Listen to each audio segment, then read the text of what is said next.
પત્રકાર પરિષદમાં આપ સૌનું સ્વાગત છે।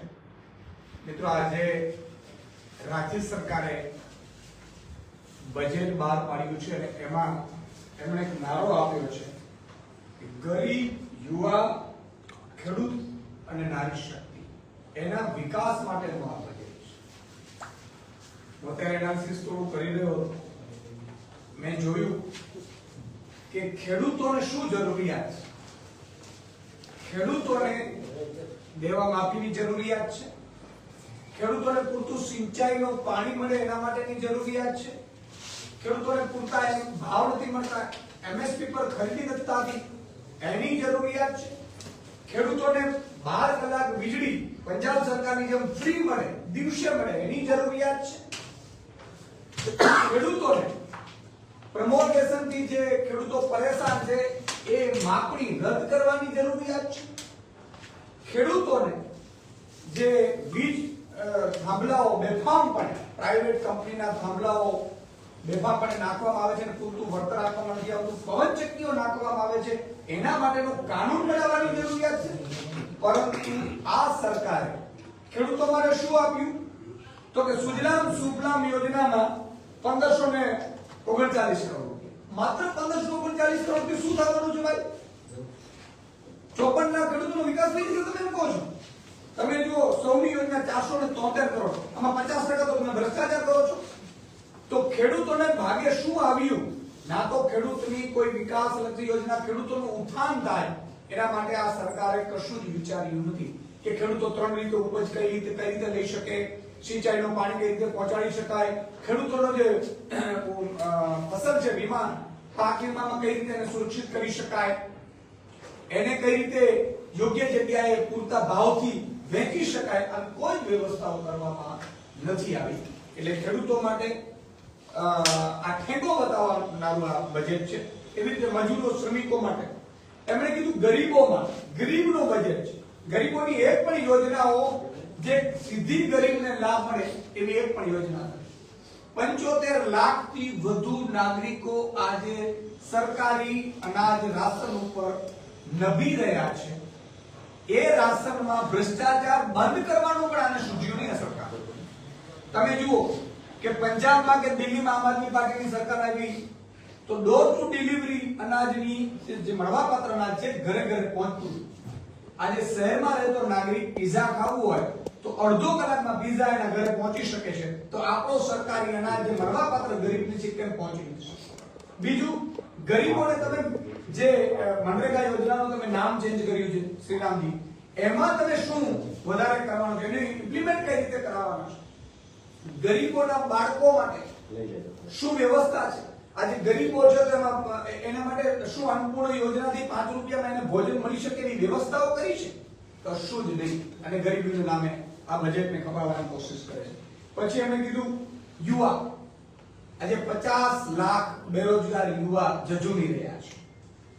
કોઈના કોઈ ગામમાં જાવ એટલે કોઈ પરીક્ષાની તૈયારી કરતું હોય, સરકારી પરીક્ષાની, કોઈ પ્રાઇવેટ કંપનીમાં નોકરી માટેની તૈયારી કરતું હોય છે, તો સરકારી ભરતીનું કોઈ કેલેન્ડર યોગ્ય રીતે પાલન થતું નથી। સરકારી ભરતીઓમાં બધું આઉટસોર્સ કરી દેવામાં આવ્યું છે, ચારે બાજુ શોષણ કરવામાં આવી રહ્યું છે।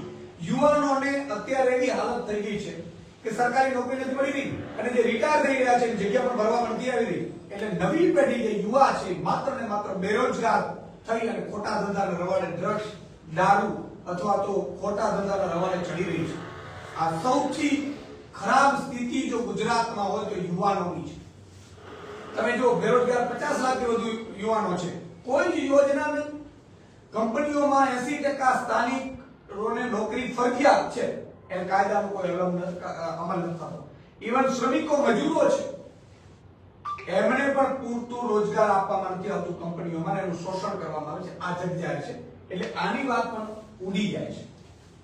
બેરોજગાર યુવાનો અત્યારે એવી હાલતમાં જીવી રહ્યા છે કે એમની સગાઈઓ પણ નથી થઈ રહી, કારણ કે તૈયારીઓ કરે છે, પરીક્ષાઓ આવતી નથી, પરીક્ષાઓ પેપર ફૂટી જાય છે, પરીક્ષાઓની લિમિટેડ જગ્યા હોય છે, અને આખરે એની જિંદગી છે બરબાદ થઈ જાય છે। આ વાત યુવાનોની। નારીની વાત કરીએ ગુજરાત સરકાર, અને બધાએ થપથપાવ કરતા ભાજપના 162 ધારાસભ્યો તાળીઓ પાડતા, કેબલો થપતા, નારી માટે શું કર્યું તમે સાહેબ?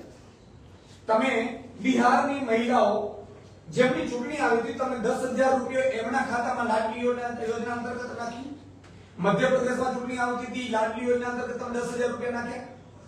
તમે મહારાષ્ટ્રમાં પણ નાખ્યા.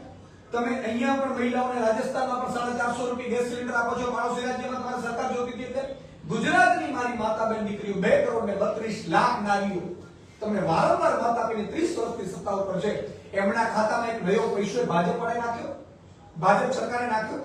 તમે નારીની વાત કરો છો. તમે સખી મંડળોને પણ અત્યારે વ્યવસ્થિત રીતે ફંડ નથી આપતા.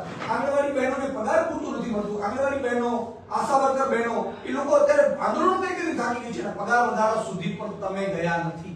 કયા મહિલાની વાત કરો છો?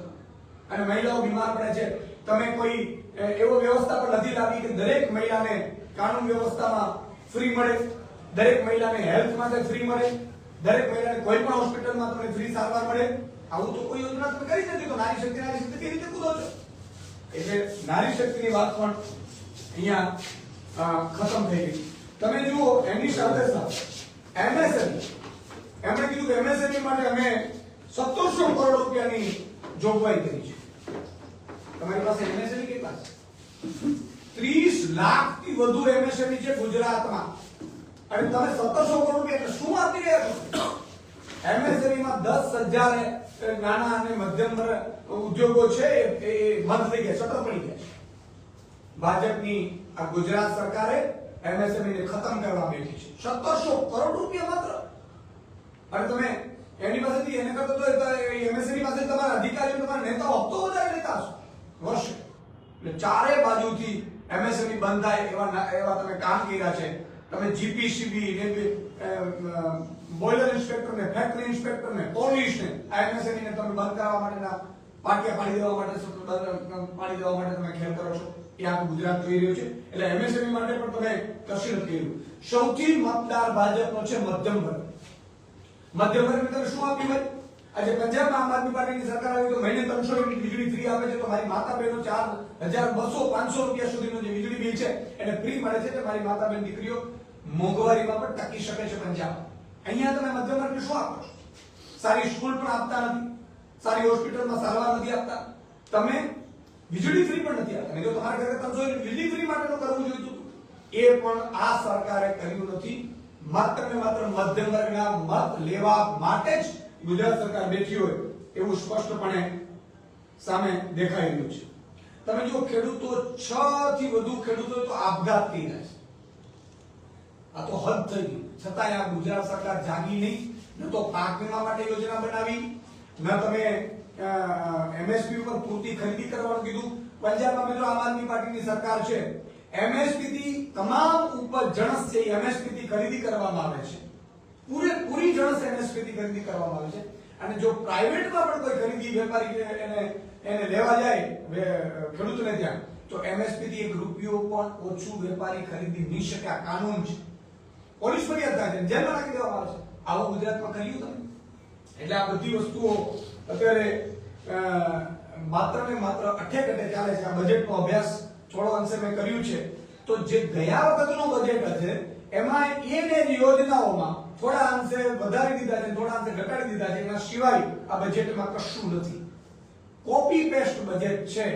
બજેટ ગુજરાતને પાછળ લઈ જનારું બજેટ છે.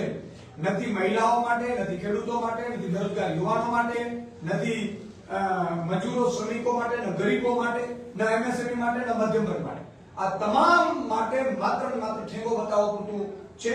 આમાંથી આ બજેટમાંથી કોઈને નવી આશા જાગી નથી કે નવા ફટાકડા લઈને પોતે ફોડી શકે એવી સ્થિતિમાં નથી. એટલે મારે ગુજરાત સરકારને, ભાજપ સરકારને એટલું કહેવું છે કે તમારી પાસે એક બજેટ માંડ હતું, બીજું બજેટ કદાચ આવશે, બરાબર? ઈ પણ પૂરતું કદાચ હવે નહીં આવે. તમારી પાસે આવતું છેલ્લું ચાલશે. તમે એમાં પણ ગુજરાતની જનતાની આશા ઉપર ફળ્યા નથી. એ એટલા માટે નથી પડ્યા કે તમને એટલો અહંકાર છે કે ગુજરાતની જનતા અમને મત આપશે. ક્યાં જશે? જ્ઞાતિના આગેવાનો, જાતિના આગેવાનો, ધર્મના આગેવાનો મત લઈ આવશે. પણ હવે ગુજરાતની જનતા જાગી ગઈ છે. ગુજરાતની મારી માતા બેન દીકરીઓ જાગી ગઈ છે. ગુજરાતનું મારું મધ્યમ વર્ગ શહેરોમાં જાગી ગયું છે. હવે ભાજપને એવી રીતે મત નહીં મળે જો ભાજપે એમના માટે યોગ્ય વ્યવસ્થા નહીં કરી. આપને કોઈ કઈ સવાલ? આંગણવાડીઓમાં તમે જાણો છો કે સરકારશ્રી તરફથી મેનુ આપવામાં આવે છે દરેક સેન્ટર ઉપર સોમથી શનિવાર સુધીનું. હવે હાસ્યાસ્પદ બાબત એ છે સેન્ટર કરીએ બોલો.